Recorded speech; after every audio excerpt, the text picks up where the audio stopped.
Grading systems and the grading system of the Department of Education. Assessment of student performance is essentially knowing how the student is progressing in a course and incidentally how a teacher is also performing with respect to the teaching process. The first step in assessment is of course testing, either by some pencil paper objective test or by some performance-based testing procedure, followed by a decision to grade the performance of the students. Grading, therefore, is the next step after testing. Over the course of several years, grading system had been evolved in different school systems all over the world. In the American system, for instance, grades are expressed in terms of letters. For example, A, B, B+, B-, C, C-, or D, or whatever is referred to as a 7-point system. In Philippine colleges and universities, the letters are replaced with numerical values. For example, 1, 1.25, 1.5, 1.75, 2, 2.5, 3.0, and 4.0, or an 8-point system. In basic education, grades are expressed as percentages of accomplishment, such as 80% or 75%. With the implementation of the K-12 basic education curriculum, however, students' performance is expressed in terms of level of proficiency.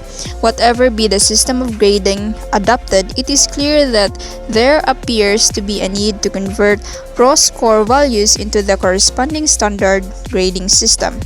This chapter is concerned with the underlying philosophy and mechanics of converting raw score values into standard grading formats.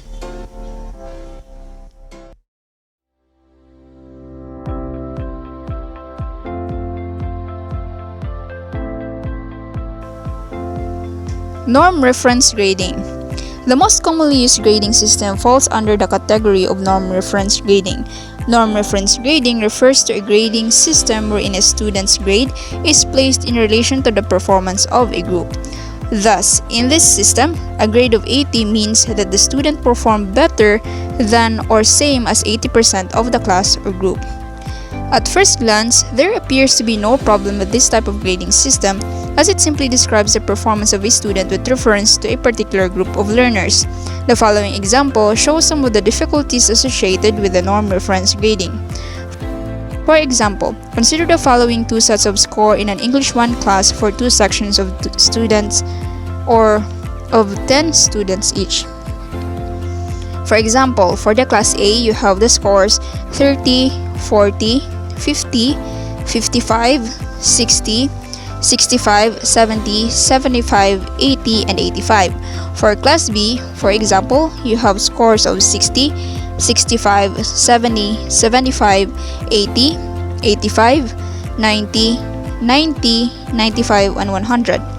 In the first class, the students who got a raw score of 75 would get a grade of 80%, while in the second class, the same grade of 80% would correspond to a raw score of 90. Indeed, if the tests used for the two classes are the same, it would be a rather unfair system of grading. A wise student would opt to enroll in Class A since it is easier to get higher grades in that class than in other class B. The previous example illustrates one difficulty with using a norm reference grading system. This problem is called the problem of equivalency. Does a grade of 80 in one class represent the same achievement level as a grade of 80 in another class of the same subjects? This problem is similar to the problem of trying to compare a valedictorian from some remote rural high school with a valedictorian from some very popular university in the urban area. Does one expect the same level of competence for these two valedictorians? As we have seen, norm reference grading systems are based on a pre-established formula regarding the percentage or ratio of students within a whole class who will be assigned each grade or mark. It is therefore known in advance what percents of the student would pass or fail a given course. For this reason, many opponents to norm reference grading aver that such a grading system does not advance the cause of education and contradicts the principle of individual differences. In norm reference grading, the students, while they may work individually, are actually in competition to achieve a standard of performance that will classify them into the desired grade range. It essentially promotes competition among students or pupils in the same class. A student or pupil who happens to enroll in a class of gifted students in mathematics will find that the norm reference grading system is rather worrisome. For example, a teacher may establish a grading policy whereby the top 15% of students will receive a mark of excellent or outstanding, which in a class of 100 enrolled students will be 15 person. Such a grading policy is illustrated below. For example, 1.0 represents excellent, would equal top 15% of class. 1.5, which is good, is equal to next 15% of class. 2.0, average or fair, is equal to next 45% of class. 3.0, which is equal to poor or pass, is equal to next 15% of class. 5.0 for failure is equivalent to bottom 10% of the class. The underlying assumption in norm reference grading is that the students have abilities as reflected in their raw scores that obey the normal distribution. The objective is to find out the best performers in this group. Norm reference systems are most often used for grading selected student population in conditions where it is known that not all students can advance due to limitations such as available places, jobs, or other controlling factors. For example, in the Philippine setting, since not all high school students can actually advance to college or university level because of financial constraint, the norm reference grading system can be applied. Only a few of the teachers who use norm reference grading apply it with complete consistency. When a teacher is faced with a particular bright class, most of the time, he does not penalize good students for having the bad luck to enroll in a class with a cohort of other very capable students, even if the grading system says he should fail a certain percentage of the class. On the other hand, it is also unlikely that the teacher would reduce the mean grade for a class when he observes a large proportion of poor performing students just to save them from failure. A serious problem with norm reference grading is that no matter what the class level of knowledge and ability, and no matter how much they learn, a predictable proportion of students will receive each grade. Since its essential purpose is to sort students into categories based on their relative performance, norm reference grading and evaluation is often used to weed out students for limited places in selective educational programs. Norm reference grading indeed promotes competition to the extent that students would rather not help fellow students because by doing so, the mean of the class would be raised and consequently it would be more difficult to get higher grades. Similarly, students would do everything legal to pull down the scores of everyone else in order to lower the mean and thus assure him or her of higher grades on the curve. A more subtle problem with norm reference grading is that a strict correspondence between the evaluation methods used and the course instructional goals is not necessary to yield the required grade distribution. The specific learning objectives of norm reference classes are often kept hidden, in part out of concern that instructor not give away the test or the teacher's priorities, since this might tend to skew the curve. Since norm reference grading is replete with problems, what alternatives have been devised for grading the students? And that is why we have criterion reference grading.